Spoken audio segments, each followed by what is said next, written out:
자, 오늘은 구약의 마지막 부분에 해당하는 선지서, 그 선지서 중에서도 두 번째 시간으로 공부하도록 하겠습니다. 그 성경이 기록될 당시의 그 시대적 배경에 보면 대부분의 나라들이 그 정치를 담당하는 왕이 있고 그 제사를 담당하는 제사장이 있었습니다. 물론 그 제사장은 우상을 섬기는 제사장이었겠죠.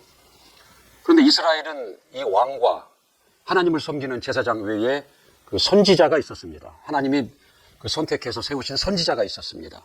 그래서 이 선지자의 역할은 그 왕과 그 제사장을 감시하고 그들을 견제하고 그리고 하나님의 그 메시지를 그 전하는 그 역할을 하는 그 선지자가 있었습니다. 그래서 지난 시간에는 그 이스라엘 그 왕들이 악행을 저지르고 타락하고 그래서 나라가 기울어지고 결국 나라가 망하는 시기까지 그 활동했던 그 선지자에 관해서 우리가 공부를 했고, 그러니까 오늘은 이제 그들 나라가 망하고 그들이 포로로 잡혀갑니다. 그래서 포로로 잡혀갔을 때 그때 하나님께서 선지자를 보내셔서 그 메시지를 또 전하시죠.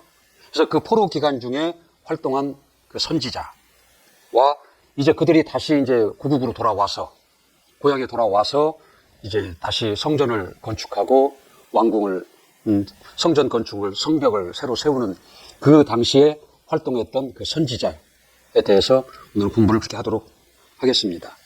이스라엘의 그 선지자가 그 활동했던 시절은 이스라엘이 그 시기적으로 굉장히 암울했던 시기예요.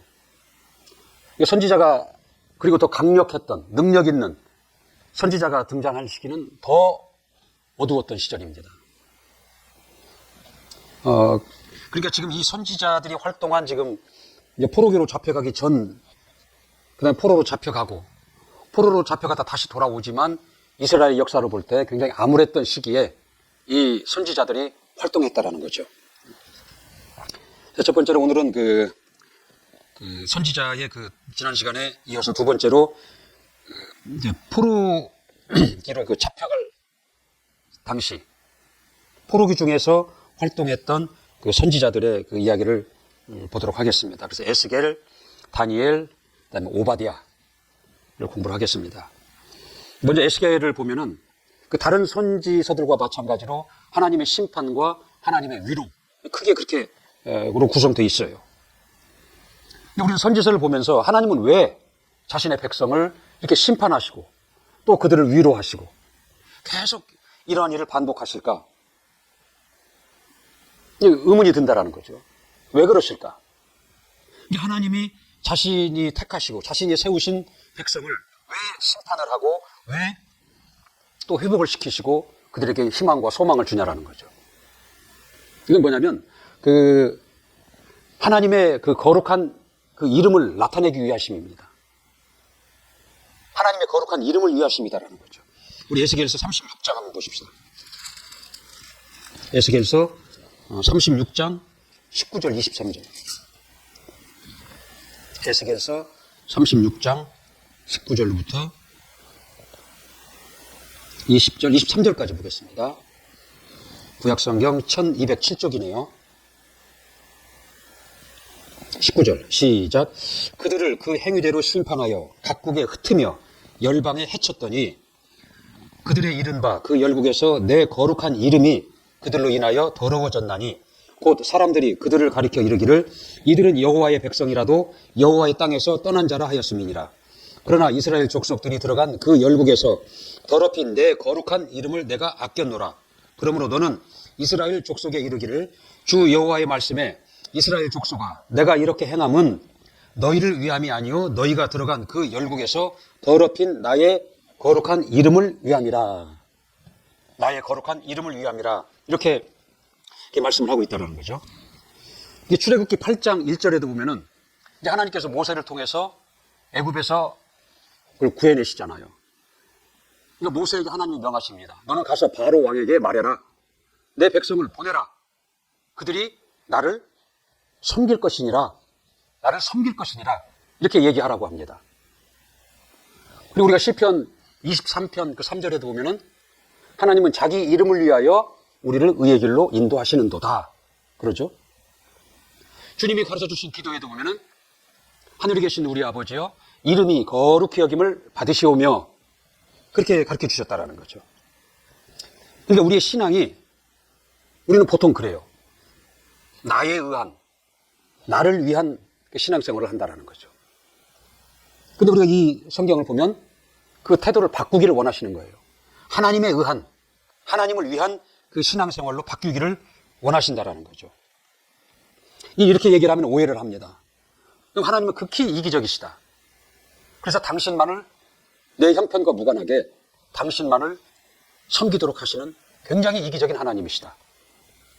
아니면 하나님은 부족함이 있어서 우리가 그분을 그렇게 섬기고 그분을 위함으로 인해서 그 부족한 부분을 보충을 받으시는 그러한 하나님이 아니신가, 그렇게 오해를 할 수 있거든요. 그렇지 않다는 거죠. 하나님을 섬겨라, 하나님의 거룩한 이름을 거룩하게 여겨라. 이건 뭐냐면 결과적으로 나를 위함인 거예요. 우리가 마태복음 6장 33절에 보면은 너희는 무엇을 먹을까, 마실까, 입을까 염려하지 마라. 그러지 말고 너희는 그의 나라와 그 의를 구하라. 그리하면 이 모든 것들을 너희에게 더하시리라. 그렇게 가르치고 있죠. 너희는 먼저 그의 나라와 그 의를 구하라라는 말은 무슨 말이냐면 하나님을 구하라라는 겁니다. 하나님이 그 하나님 되심을 구하라는 거예요. 그래서 하나님의 하나님 되심을 알라라는 거죠. 관념적인 지식적인 알미 아니라 체험적으로 맛볼 정도로 알라라는 거죠. 그래서 우리가 하나님을 그렇게 알게 되면 그 하나님의 그 크심과 그분의 그 높으심과 그분의 위대하시고 그분의 그 사랑 앞에 우리가 압도를 당하게 됩니다. 그렇게 되면 우리는 그 하나님 앞에 겸손할 수밖에 없고 그 하나님을 경외하고 그 하나님을 진정으로 사랑하게 된다는 거죠. 그리고 더 나아가서 그 하나님으로 인해서 우리는 소망이 있고 그 하나님으로 인해서 우리는 즐겁다라는 거죠. 그러면 하나님은 그러한 우리를 통해서 기뻐하시는 거죠. 만족해 하시는 겁니다. 이것이 하나님을 섬기는 것이고 이름이 거룩히 여김을 받으시도록 하는 것입니다. 그리고 하나님은 이러한 자들에게 그 예비하신 그 생명과 복을 주신다라는 거죠. 그러니까 너희는 먼저 그의 나라와 그 의를 구하라. 그 다음은 뭐예요? 그렇게 해서 하나님을 알게 되면 겸손하게 되고 섬기게 되고 그 하나님을 기뻐하고 그 하나님을 사랑하게 되고 그 하나님을 섬긴다라는 거죠. 구하라? 그럼 이렇게 될 거다는 거죠. 그렇게 되면 하나님은 그런 자들에게 이 모든 것을 더하시리라. 그런 말씀입니다. 근데 우리는 이 선지서를 보거나 다른 성경에서 볼 때, 다른 부분을 볼 때도 그 사건이나 인물에 거기에 그냥 빠져버리면 안 됩니다. 거기에 함몰되지 말고 이 사건과 이 인물과 이런 일들을 통해서 무엇을 우리에게 원하시는가? 하나님의 성품을 거기서 우리는 알아내야 된다는 거죠. 그리고 그 하나님의 원하심을 쫓아서 우리의 기대하심을 쫓아서 우리의 마음과 우리의 생각과 우리의 태도를 새롭게 해야 된다는 거죠. 그것이 그의 나라와 그 의를 구하는 것이고 그런 자들로 인해서 하나님은 기뻐하시고 영광을 받으신다는 거죠. 그러면 그런 자들에게 예비하신 복을 하나님은 주신다는 거죠. 근데 우리가 하나님의 이름을 위한다. 곧 하나님을 섬긴다. 이것은 우리가 하나님이 우리에게 희생을 강요하는 것이 아니라 결국은 우리를 위한 말씀이다라는 것입니다. 자, 에스겔서를 보면은 크게 에스겔서는 네 단원으로 이렇게 나눠볼 수가 있겠어요. 첫 번째는 그 하나님이 에스겔을 이제 부르시죠. 부르셔서 그를 선지자로 세웁니다. 그래서 그에게 이제 환상을 보여주잖아요. 내 생물과 내 날개와 내 바퀴를 보여준다라는 거죠. 이것은 그 법궤를 얘기하는 겁니다. 이 법궤를 얘기한다는 건 법궤는 곧 하나님의 임재를 얘기하는 거예요. 이제 이들이 그 적국으로 포로로 잡혀가 있다라는 거죠.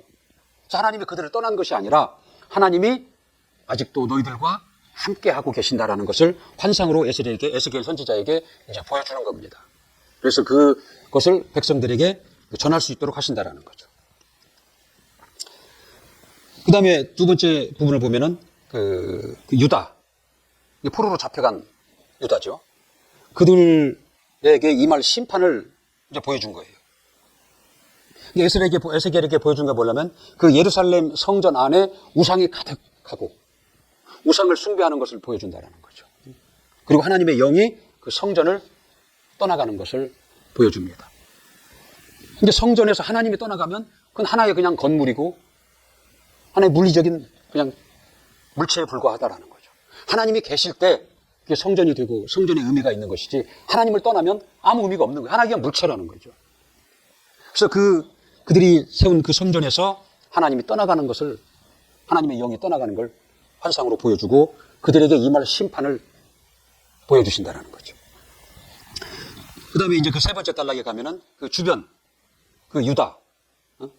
그러니까 지금 이 나라가 갈라진 이후에 그 이스라엘이라고 하는 것은 이 남쪽에 남아있던 그 유다 민족과 베냐민 지파의 그 유다 왕국을 얘기하는 겁니다. 그걸 이스라엘이라고 얘기를 그냥 하는 겁니다. 북으로 올라간 북이스라엘은 역사에서 이때로부터는 사라지는 거예요.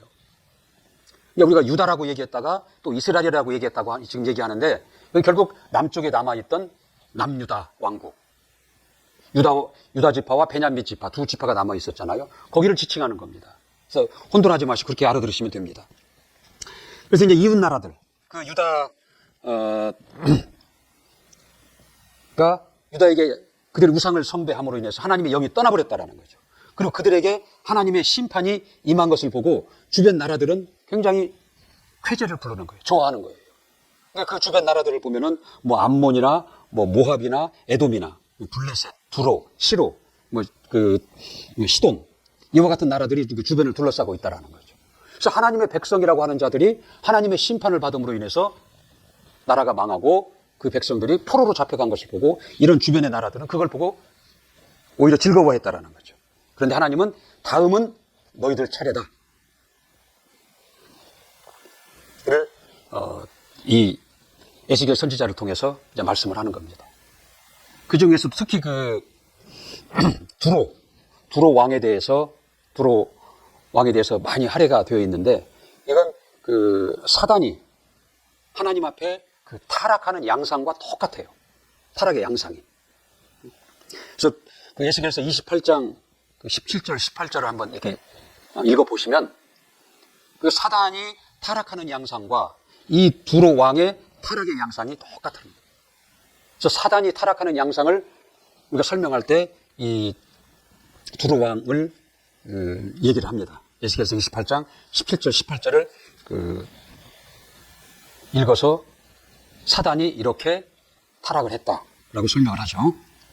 그 다음에 마지막에 이스라엘의 그 회복, 그 예루살렘에 대한 회복을 환상으로 이제 보여주죠. 이제 골짜기에 마른 뼈들이 가득한데 그 뼈들이 살아나서 군대가 되어버리는 거예요. 이 환상은 뭐냐면 하나님이 이스라엘을 다시 회복시키겠다라는 환상을 에스겔 선지자에게 이제 보여주신 것이다라는 거죠. 그 다음에 성전물에 대한 환상이 나오잖아요. 그럼 예루살렘 성전의 회복에 대해서 또 그 환상으로 보여주신 것입니다.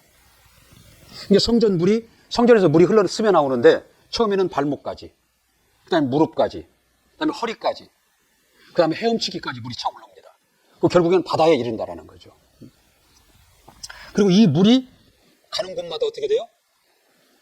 생물이 살아나고 고기가 힘이 많아지고 바다가 소성케 되었더라. 그렇게 기록하고 있습니다. 이 물은 뭐냐면 그 예수 그리스도를 지금 비유로 나타내고 있는 거예요. 그 당시로는 예루살렘 성전의 회복을 환상으로 보여준 것이지만 이것은 예수 그리스도와 일치한다라는 거죠. 예수 그리스도를 비유로 드러내고 나타낸 것입니다.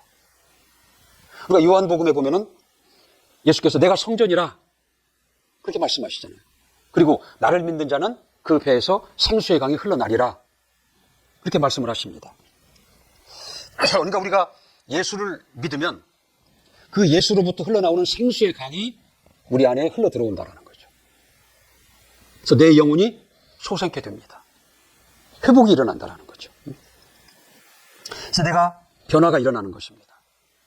그리고 이제 내 배에서 생수의 강이 흘러나가서 내 가족과 내 주변을 적십니다. 그 생수의 강이. 그러면 그들에게도 소생이 일어나고 회복이 일어나고 변화가 일어난다는 거죠. 그럼 또 그들을 통해서 그 주변이 변화가 일어나도록 하게 하신다는 거죠. 이게 예수가 성전이고 그로부터 생수의 강이 흘러나와서 그 강이 내게 흘러 들어오니까 내가 소생케 되고 내게 변화가 일어나고 내 가족과 내 주변이 변화되고 그들을 통해서 그 주변이 또 변화되고 이걸 보여주고 있는 것이다라는 거죠. 그러니까 하나님은 우리 예수 믿는 우리들, 그러니까 예수로부터 흘러나온 생수의 강이 있는 우리들, 소생이 일어났고 변화가 된 우리를 통해서 주변이 변화되기를 원하신다라는 거죠. 내가 변화된 것 같이 내 주변을 변화시키기를 원하시는 겁니다. 그러니까 영향력을 끼치는 자로 살기를 원하신다라는 거죠. 선한 영향력을 끼치는 자로 살기를 원하신다라는 거죠. 근데 우리는 내게 없는 것을 가지고, 내게 부족한 것을 가지고 남에게 줄 수는 없는 거예요. 내게 있어야 된다라는 거죠. 내게 충분해야 된다라는 거죠. 내게 차고 넘쳐야 그것을 이웃에게 나누어 줄 수 있고 그것을 가지고 변화시킬 수 있다라는 거죠. 그러니까 내가 예수로 충만해야 됩니다. 예수의 의로 충만하고 예수의 진리로 충만하고 예수의 권세로 충만하고 예수의 생명으로 내가 충만할 때 그 충만, 그 내게 있는 것으로 우리는 내 가정을, 내 주변을 소생케 할 수 있고 변화시킬 수 있다는 거죠. 이 하나님은 먼저 믿은 우리에게 그것을 기대하고 계시는 거예요. 나를 믿는 자는 그 배에서 생수의 강이 흘러나리라. 그렇게 말씀하고 있다는 거죠. 이렇게 에스겔서는 그 네 단원으로 그렇게 이제 구성이 되어 있죠. 다니엘서를 보면은 에스겔 선지자는 그들이 포로로 잡혀갔던 전반기에 활동했던 선지자입니다. 다니엘 선지자는 그 후반기에 활동했던 선지자로서 그 이스라엘, 그 유다 민족이죠. 포로로 잡혀간 그들에게 그 용기를 준 그런 내용입니다. 선지자입니다. 그 다니엘서는 크게 이제 두 부분으로 보면은 그 첫 번째는 이방 땅에 간 거죠. 적국에 들어가서 포로로 잡혀갔지만 거기서 하나님의 살아계심과 하나님의 그 영광을 드러내고 나타낸 이야기가 나오죠. 그 이스라엘을 점령한 그 바벨론, 그 바벨론의 그 느부갓네살 왕은 이 세계를 제패하기 위해서 영제를 키웁니다.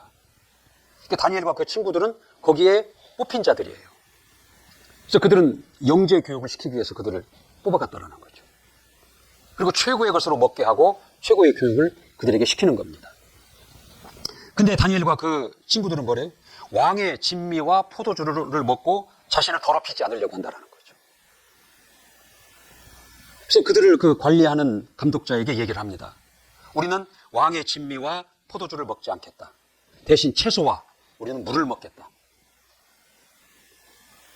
그런데 왕의 진미와 포도주를 거부하고 채소와 물을 먹었는데 나중에 비교해 보니까 오히려 왕의 진미와 그 포도주를 먹은 자들보다도 더 아름답고 얼굴이 윤택해졌다는 거죠. 그러니까 그걸 통해서 과연 너희 하나님은 살아계신 하나님이시구나. 그래서 그 감독자에게 하나님의 영광을 나타냈다는 거죠. 그다음 또 두 번째 사건이 나오죠. 이들이 신앙의 정절을 지키기 위해서 그 신상 앞에 절을 하지 않습니다. 그래서 그것이 들통이 나고 그에 대한 형벌로 이제 불에 던져지는데 그 불의 온도를 7배나 높이라고 그런 거예요. 그 불에 이제 던지는 거죠. 그런데 이들을 불에 던지려고 했던 자들은 불에 타 죽었는데 이 다니엘과 그 친구들은 머리털 하나도 상하지 않았다라는 거죠. 그래서 이 느부갓네살 왕이 너희를 구원한 그 하나님은 참으로 대단하신 분이다. 그 하나님 오히려 찬송한다라는 거죠. 비록 적국의 포로로 잡혀갔고 적국 왕의 지시를 받는 입장이지만 오히려 하나님의 영광을 드러낸 그 이야기가 있다라는 거죠. 이걸 통해서 그 포로로 잡혀간 그 유다 백성들에게 용기를 불어주는 겁니다. 힘을 내라고 용기를 불어준다라는 거죠. 근데 오늘날 우리도 보면은 이 바벨론 제국과 같은 세상에 사는 거예요. 불신자들 사이에서.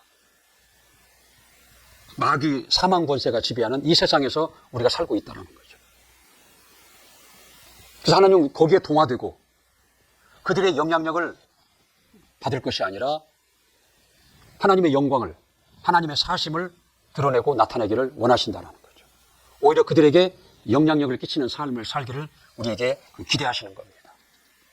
그러려면 우리가 하나님으로 충만해야 됩니다. 예수 그리스도로 충만해야 된다는 거죠. 그래서 그 충만한 예수 그리스도의 힘으로, 능력으로, 그 생명으로 우리 주변에 영향력을 끼치고 변화시킬 수 있다는 거죠. 그 다니엘서 그 11장 32절에 보면은 하나님을 아는 백성은 강하여 용맹을 발하리라 이렇게 나옵니다. 하나님을 아는 백성은 강하여 용맹을 발하리라 그럽니다. 그러니까 내가 정말 하나님을 안다면 그 하나님의 크심과 그분의 위대하심과 그분의 사랑과 그분의 선하심과 그 하나님을 내가 안다면 우리는 용맹한 자가 될 수 있다는 거죠. 그 용맹함을 가지고 주변에 이 다니엘과 그 세 친구들과 같이 그 하나님의 영광을 드러낼 수 있고 주변에 영향력을 끼치는 자로 그렇게 살 수 있다는 거죠. 그 다음에 이제 다니엘 두 번째 단락에 보면은 이제 그 묵시적인 환상이 나와 있죠. 이제 묵시라는 말은 뭐냐면 이 묵자가 그 잠잠할 묵자입니다. 잠잠할 묵. 그러니까 직접적인 말이나 행동으로 그걸 설명하지 않고 그 은연중에 그걸 설명하고 드러내는 걸 그걸 묵시다 그렇게 얘기를 합니다. 그래서 묵시적인 그 묵시 환상으로 그 보여주는 내용이 나오죠. 그 주 내용을 보면 그 많은 왕들이 세워지는데 또 그들이 다시 패망하는데 그것은 하나님이 하신 것이다. 곧 역사의 주관자는 하나님이시다. 그걸 그 묵시적으로 보여주는 거고, 그 다음에 그 세상의 모든 나라와 왕들이 결국은 종말을 맞이할 것이다. 그리고 하나님의 나라로 대체될 것이다. 그런 내용이고, 그 다음에 그 하나님의 백성에게 일시적인 그 시련이 있을 것이나 결국은 하나님은 그들을 구원하실 것이다. 이러한 내용을 그 묵시적인 환상을 통해서 보여주고 있는 내용이 나옵니다. 그렇게 다니엘서가 되어 있고, 이제 오바댜를 보면 오바댜는 뭐냐면 에돔이라는 나라의 그 멸망을 예언하는 내용입니다. 그럼 이 에돔이라는 나라가 누구냐? 에돔은 아브라함 다음에 이삭이잖아요. 이삭의 두 아들이 있잖아요. 먼저 큰 아들이 에서고 그 둘째가 그 야곱이잖아요. 근데 이 형이 에서가 팥죽 한 그릇에 장자의 명분을 동생에게 팔아버리잖아요. 그리고 이제 아브라함과 이삭과 원리대로 하면 에서에게로 넘어가야 되는데 그 장자권이 야곱에게로 넘어가 버린다는 거죠. 근데 이 에돔이라는 나라는 그 에서의 후손들입니다. 그러니까 야곱의 후손이 이스라엘이 되는 거고, 이 에서의 후손들은 이 에돔이라는 나라를 이루고 있는 거예요. 그래서 이 에돔의 나라는 결과적으로 형제의 나라잖아요. 형제의 나라인데 이 야곱의 나라, 야곱으로부터 시작된 이 이스라엘을 몹시 미워합니다. 시기하고 질투한다라는 거죠. 자기가 빼앗긴 거니까. 그래서 이 바벨론이 예루살렘을 점령하고 멸망시키려고 할 때 이 유다는 이 에돔 형제 나라에게 도움을 구합니다. 근데 오히려 이 에돔은 바벨론을 도와버려요. 그래서 그 예루살렘이 점령하고 이 유다 왕국이 망하게 내버려 둔다라는 거죠. 이러한 에돔에 대해서 하나님은 너희가 멸망할 것이다. 그래서 이 오바댜 선지자는 그것을 예언을 하고 있다라는 거죠. 그래서 그 오바댜 15절에 보면은 내가 행한 대로 내가 다 받을 것이다. 그렇게 말씀하고 있습니다. 그리고 17절, 21절에 보면은 그러나 유다는 내가 회복시킬 것이다. 그래서 그들을 다시 그들의 땅으로 돌아오게 할 것이다 라고 하나님은 계시하신다라는 거죠. 그것을 이 오바댜 선지자는 그 이스라엘에게 이제 그 하나님의 메시지를 전하는 겁니다. 자, 그래서 이 세 권은 이스라엘이 포로로 잡혀가 있을 당시에 활동했던 그 세 선지자를 우리가 지금 공부를 해봤고요. 이제 그 다음에는 이제 마지막으로 이들이 이제 다시 고향으로 돌아오잖아요. 고향으로 돌아와서 이들이 이제 성전을 건축하고 성벽을 재건하고 또 이게 사회를 개혁하고 신앙을 회복하는 그 시대에 활동했던 그 선지자, 이게 포로기 이후에 활동했던 포로 선지자에 대해서 이제 또 공부를 해보도록 하겠습니다. 근데 그 남유다를 점령했던 그 바벨론은 그 남유다의 왕족, 귀족, 선지자들을 자기 나라로 포로로 끌고 가버렸어요. 그래서 거기서 살게 해버렸다라는 거죠. 그런데 이제 그 바벨론이 갑자기 망해버립니다. 갑자기 망하고 이제 페르시아가 점령을 한다라는 거죠. 그러니까 이 바벨론이 페르시아의 속국이 됨으로 인해서 자연스럽게 거기에 포로로 잡혀가 있던 그 유다 민족들은 페르시아의 결국은 이제 그 포로가 돼버리는 거예요.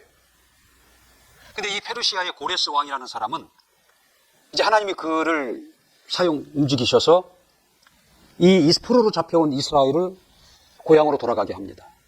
고향으로 돌아가서 너희 하나님을 이제 섬겨라. 성전을 건축하고 너희 하나님을 섬겨라. 그러한 이제 선포를 하잖아요. 그래서 우리가 그 공부를 했잖아요. 이건 공부했던 그 에스라, 느헤미야서에서 앞에 공부했죠. 그래서 이때 그 수룹바벨이라는 사람과 에스라, 느헤미야 이들을 중심으로 다시 고향으로 돌아오잖아요.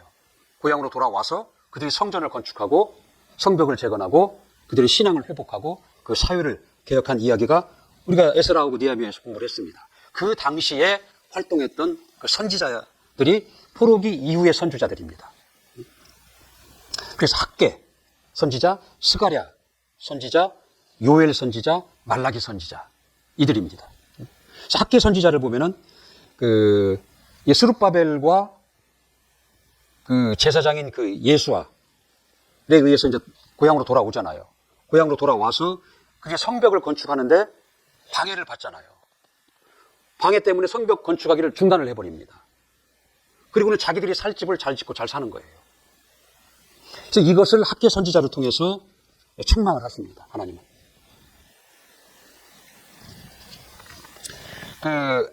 학개서 1장 3절부터 7절까지의 그 내용이 나옵니다. 너희의 집은 참 판벽하다. 반듯하게 잘 짓고 산다 이거야. 그러나 하나님의 성전을 내버려둔다 지금. 짓다 말고 내버려두었구나. 그걸 책망한다라는 거죠. 그러면서 또 2장 18절 19절에 보면은 그 성전을 너희가 완공을 하면 너희에게 복이 임할 것이다. 그 내용이 학개서의 그 내용입니다. 결국은 어떻게 해요? 그 학개 선지자의 그 책망과 학개 선지자의 그 불어넣는 그 소망, 그것을 듣고 성전 건축을 다시 재개를 합니다. 4년 후에, 고향으로 돌아온 20년 후에 성전을 결국은 마무리 짓죠. 그 다음에 스가랴 선지자가 나오죠. 학개 선지자와 동일한 시대에 동일한 메시지예요. 근데 이 스가랴서에는 그 동일한 메시지인데 굉장히 그 환상과 상징으로 그 내용을 묘사를 하고 있습니다. 그 차이가 있다면 있습니다. 요엘 선지자가 그다음 요엘 선지자. 결국 요엘 선지자도 경고와 회복이에요. 그 메뚜기의 재앙이 그냥 나오잖아요. 근데 메뚜기의 재앙이 그들에게 임해서 그들이 힘든데 이 하나님의 심판에 비하면 이건 아무것도 아니다. 그렇게 경고를 합니다. 그래서 그날에는 그날은 두려운 날이 될 것이다. 이렇게 경고의 메시지를 전하고 있죠. 그리고 이제 권면과 회복을 이제 또 예언을 합니다. 너희가 마음을 찢고 회개하고 돌아오라. 2장 12절 14절에 보면은 너희가 마음을 찢고 회개하고 돌아오라. 그리하면 소망을 주는 겁니다. 풍족한 삶을 살게 하겠다. 너희가 이방으로부터 수치를 당하지 않게 하겠다. 이른 비와 늦은 비를 너희에게 내려주겠다. 그래서 메뚜기로 인해서 당한 그 재앙을 보상해 주겠다. 그리고 또 이거 특이하고 놀라운 것은 뭐냐면 2장 28절 29절에 보면은 하나님의 영을 너희에게 부어주겠다라는 겁니다. 그래서 이 예언을 따라서 우리 사도행전 2장에 보면은 하나님의 신이 성령이 우리에게 임하시잖아요. 예언이 이루어지고 있다는 거죠. 벌써 이때 성령이 우리에게 임하실 것을 예언을 하고 있는 겁니다.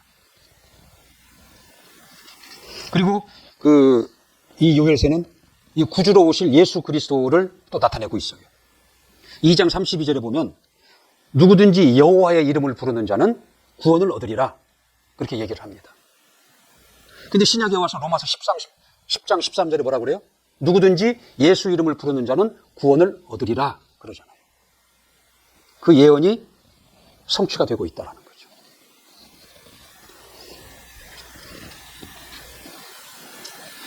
그게 말라기죠.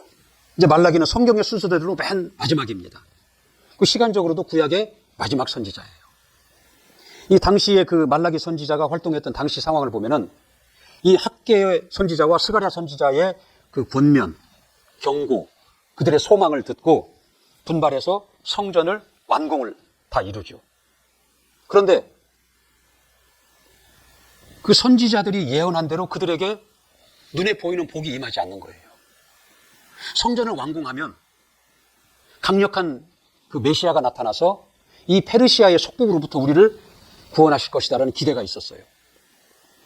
그리고 이 가난으로부터 우리를 구원하실 것이다라는 기대가 있었다라는 거죠. 근데 시간이 흘러도 그렇게 나타나지가 않아요.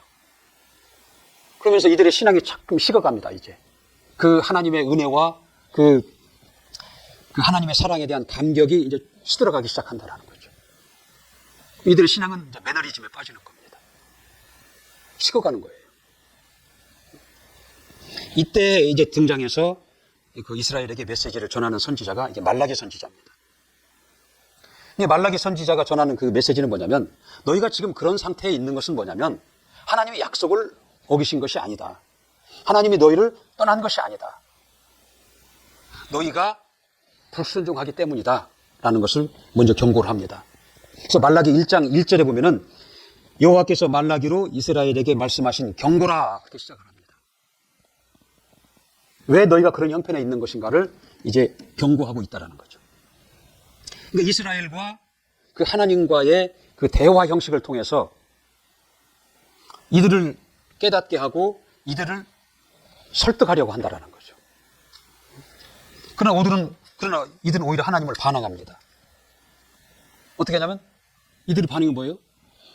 주께서 우리를 어떻게 사랑하셨습니까? 도대체 우리를 어떻게 사랑하셨습니까? 우리가 어떻게 주의 이름을 멸시하였나이까? 이렇게 반응한다는 거죠. 우리가 어떻게 하나님의 언약을 욕되게 했습니까? 우리가 어떻게 언제 여호와를 괴롭게 하였나이까? 우리가 언제 주의 것을 도적질하였나이까? 이런 식으로 오히려 하나님 앞에 항변을 한다는 거죠. 근데 하나님은 이들에게 전혀 말씀이 먹혀 들어가지 않는구나 라고 판단을 하시고 그 말라기 선지자로부터 400년 동안 선지자를 보내지 아니하십니다. 선지자를 보내지 않았다는 건 뭐예요? 하나님은 이스라엘에 대해서 입을 닫아버린 것이에요. 침묵을 지켜버리신다는 거죠. 그러니까 이스라엘의 입장에서 볼 때는 하나님이 없는 거예요. 하나님이 자기들을 떠났다라고 여기는 그 400년의 시간이 있다는 거죠. 그리고 이 말라기 선지자가 또 그 하나님의 계시를 한 것 중에 또 중요한 건 뭐냐면 그 오실 메시아 구원자, 그보다 앞서서 엘리야가 와야 될 것이다 라고 얘기를 합니다. 이 엘리야는 그러니까 바알 그 아세라를 섬겼던, 그 우상을 섬겼던 그 시대에 등장했던 엘리야 선지자, 그 선지자가 아닙니다. 이름은 같은데 그 선지자의 심정을 가진 자, 그 엘리야의 심정을 가진 자가 메시아가 오기에 먼저 앞서서 그 엘리야가 와서, 이 엘리야는 다른 말로 엘리야의 심정을 가진 자가 와서 메시아의 길을 예비할 것이다. 그걸 예언을 합니다. 근데 엘리야의 심정이라는 게 뭐냐면 우상을, 바알과 아세라 선지자상을 섬기면서 그 하나님을 떠난 이스라엘, 그들을 다시 하나님께로 돌이키게 한 아비의 심령을 가진 자가 그때 엘리야 선지자였거든요. 그러니까 그 엘리야, 아비의 그 심정으로 오는 선지자가 먼저 온다. 그걸 엘리야라고 이렇게 부르는 겁니다. 그가 온 다음에, 그 다음에 메시아가 올 것이다. 그것을 이제 예언을 하고 있습니다. 그래서 그 메시아 앞에 올 선지자가 누구냐면 그게 침례 요한입니다. 우리 말라기서 한번 볼까요? 4장. 말라기서 4장 5절 6절 시작. 보라, 여호와의 크고 두려운 날이 이르기 전에 내가 선지 엘리야를 너희에게 보내리니 그가 아비의 마음을 자녀에게로 돌이키게 하고 자녀들의 마음을 그들의 아비에게로 돌이키게 하리라. 돌이키지 아니하면 두렵건대 내가 와서 저주로 그 땅을 칠까 하노라. 이게 돌이키게 할 엘리야 선지자가 먼저 온다라는 걸 지금 예언을 하고 있죠. 누가복음 1장 17절 한번 봅시다. 신약 성경. 누가복음 1장 17절. 누가복음 1장 17절. 이게 지금 침례 요한의 얘기입니다. 저가 침례 요한이거든. 저가 또 엘리야의 심령과 능력으로 주 앞에 메시아가 오시기 전에 앞서가서 아비의 마음을 자식에게 거스리는 자를 의인의 슬기에 돌아오게 하고 주를 위하여 세운 백성을 예비하리라. 엘리야 선지자가 예언한 그 예언이 이 침례 요한을 통해서 그대로 이루어지고 있다는 거죠. 그래서 메시아 앞에 올 엘리야를 예언을 하고 있습니다.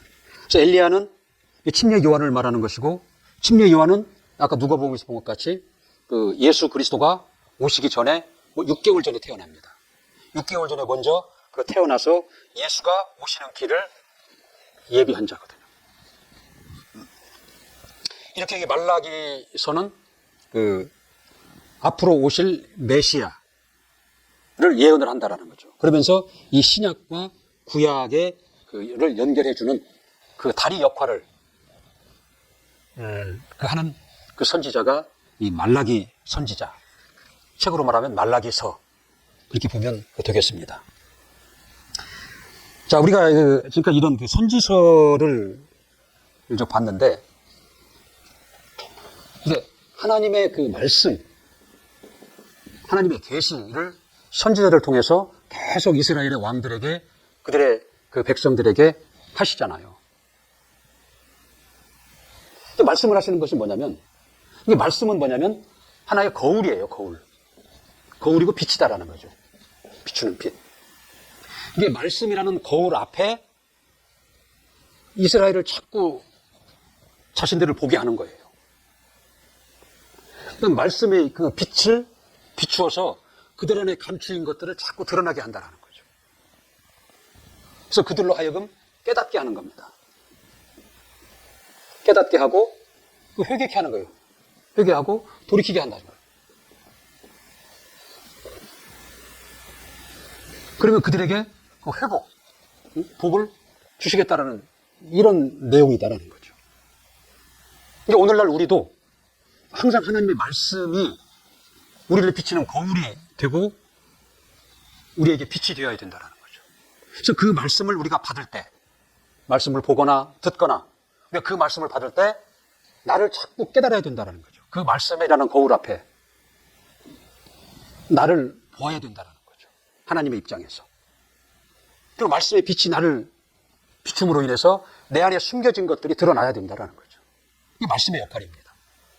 그래서 나를 깨닫게 한다는 거죠.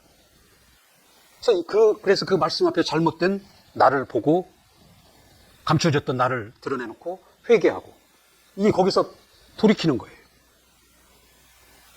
그 결과가 이 하나님이 우리에게 주시고자 하시는 생명과 복이다라는 거죠.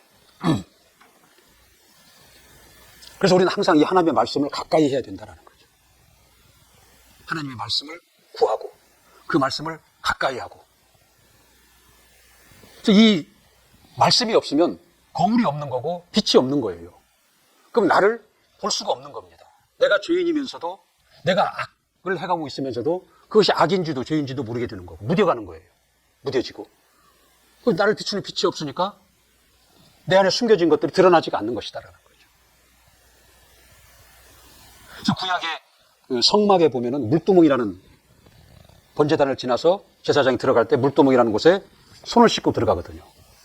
근데 거기에 그 물두멍의 재료가 그 성전에서 일하는 여인들의 그 거울로 만들었다라고 그렇게 되어 있어요. 그럼 거기서 자신의 잘못을 씻는 겁니다. 씻고 성전으로 들어가는 것이다라는 거죠. 이 말씀을 의미합니다. 그래서 그게. 그래서 우리는 항상 하나님의 말씀 앞에 나 자신을 비추어서 봐야 되고 거울과 같이. 그리고 그 말씀의 빛이 내 안의 것을 드러내고 나타나게 해야 된다는 거죠. 그래서 너희는 항상 그래서 하나님의 말씀을 구하라는 거예요. 말씀이 있도록 해야 된다는 거죠. 그래서 그 말씀이 내게서 역사하도록 해야 된다는 거죠. 자, 오늘 여기까지 하도록 하겠습니다.